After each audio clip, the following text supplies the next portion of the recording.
குறுஞ்செய்தி முதல் அனைத்து தொடர்புகளையும் தமிழில் கையாண்டால் தலைமுறைகள் தாண்டியும் தமிழ் வாழும் என முதலமைச்சர் மு.க.ஸ்டாலின் கூறியுள்ளார். பன்னாட்டு கனித்தமிழ் மாநாடு நிறைவு விழாவில் முதலமைச்சரின் வாழ்த்து உரையை அமைச்சர் பழனிவேல் தியாகராஜன் வாசித்தார். அதில் செயற்கை நுண்ணறிவு யுகத்தில் மொழி தொழில்நுட்பத்திற்காக முதலில் மாநாடு நடத்துவது தமிழ்நாடுதான் என்று பெருமிதம் தெரிவித்துள்ளார். இளைய தலைமுறையினர் அனைத்து தகவல் தொழில்நுட்பங்களிலும் தமிழை அதிகம் பயன்படுத்த வேண்டும் என்றும், செயற்கை நுண்ணறிவு பாதையில் தமிழ் மொழியை வெற்றிகரமாக பயணிக்க வைக்க வேண்டும் என்றும் முதலமைச்சர் கேட்டுக்கொண்டார்.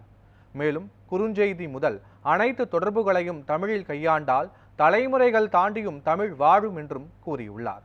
மொழி வாழ்ந்தால் இனம் வாழும், மொழி தாழ்ந்தால் இனம் தாழும் என்றும், தமிழை வளர்த்து தமிழனை உயர்த்துவோம் என்பதுதான் அரசின் நோக்கம் என்றும் முதலமைச்சர் குறிப்பிட்டுள்ளார்.